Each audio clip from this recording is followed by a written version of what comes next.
होलिका दहन। हिंदू धर्म में होलिका दहन का आयोजन बड़े हर्षोल्लास के साथ किया जाता है। इस पर्व को फागुन मास के शुक्ल पक्ष की पूर्णिमा तिथि के दिन मनाया जाता है।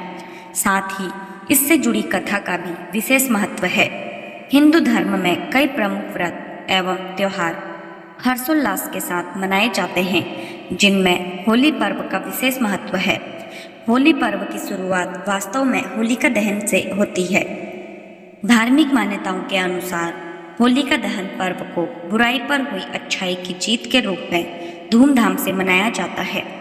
पुराणों में होलिका दहन के संदर्भ में नारायण भक्त प्रहलाद की कथा को वर्णित किया गया है, जिसमें बताया गया है कि कैसे अत्याचारी राजा हिरण्यकश्यपु ने पुत्र की हत्या के लिए षड्यंत्र रचा था, जो भगवान नारायण की कृपा से सफल नहीं हो पाया।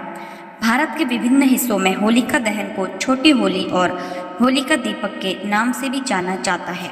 साथ ही इस पर्व के आध्यात्मिक और वैज्ञानिक कारण दोनों छिपे हुए हैं। कब और कैसे मनाई जाती है होलिका? हिंदू पंचांग के अनुसार प्रत्येक वर्ष फागुन मास के शुक्ल पक्ष की पूर्णिमा तिथि पर प्रदोष काल में होलिका दहन का आयोजन किया जाता है। यह आयोजन गांव या मोहल्ले के किसी खुली जगह पर किया जाता है। खास लड़कियों से तैयार की गई चिता पर गोबर से बने होलिका और भक्त प्रहलाद को स्थापित किया जाता है, जिसे गुलारी या पड़कुल्ला के नाम से जाना जाता है।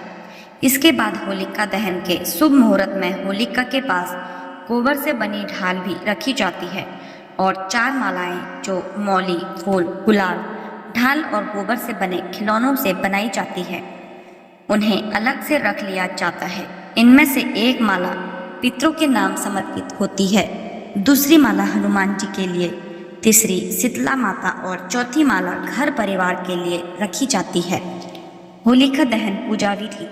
होलिका दहन की पूजा में रोली, माला, अक्षत, गंध, पुष्प, धूप, गुड़, कच्चे सूत का धागा, बतासे, नारियल एवं पंचफल इत्यादि पूजा की सामग्री के रूप में एक थाली में रखे जाते हैं। इन सभी चीज़ों को होलिका दहन के समय होलिका के पास रखा जाता है।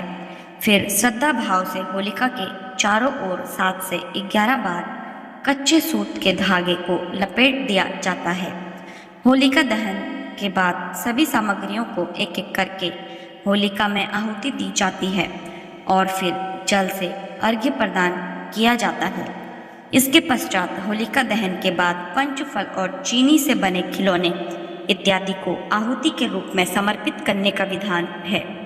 होलिका दहन की कथा। किंवदंतियों के अनुसार पृथ्वी पर हिरण्यकशिपु नामक एक राजा शासन करता था, जो भगवान विष्णु का सबसे बड़ा शत्रु माना जाता था। उसने अपने राज्य में सभी को यह आदेश दिया था कि कोई भी ईश्वर की पूजा नहीं करेगा, लेकिन उसका पुत्र प्रहलाद भगवान विष्णु का परम भक्त था। जब हिरण्यकशिपु ने अपने पुत्र को भगवान की पूजा करते हुए देखा तो उससे सहा नहीं गया और अपने ही पुत्र को दंड देने की ठान ली। हिरण्यकशिपु ने प्रहलाद को कई बार कष्ट देना चाहा, लेकिन भगवान विष्णु ने हर समय प्रहलाद का साथ दिया। अंत में अत्याचारी राजा ने अपनी बहन होलिका से मदद मांगी। होलिका को यह वरदान था कि उसे अग्नि नहीं जला सकती है, इसलिए होलिका प्रहलाद को अपनी गोद में लेकर अग्नि में प्रवेश कर गई। लेकिन भगवान विष्णु की कृपा से होलिका उस अग्नि में भस्म हो गई और प्रहलाद बच गया। तब से होलिका दहन पर्व को बुराई पर अच्छाई की जीत के रूप में मनाया जाता है। होलिका दहन का वैज्ञानिक कारण। होली बसंत के मौसम में खेली जाती है, जो सर्दी के अंत और ग्रीष्म ऋतु के बीच की अवधि होती है। ऐसे में पुराने समय में सर्दियों के दौरान लोग नियमित रूप से स्नान नहीं करते थे, जिसके कारण त्वचा रोग का खतरा बढ़ जाता था।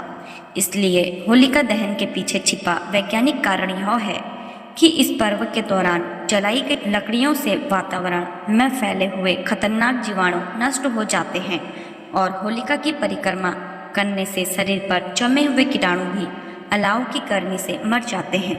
वहीं देश के कुछ हिस्सों में होलिका दहन के बाद लोग अपने माथे और शरीर पर होलिका की राख लगाते हैं, जिसे मानसिक और शारीरिक स्वास्थ्य के लिए अच्छा माना जाता है।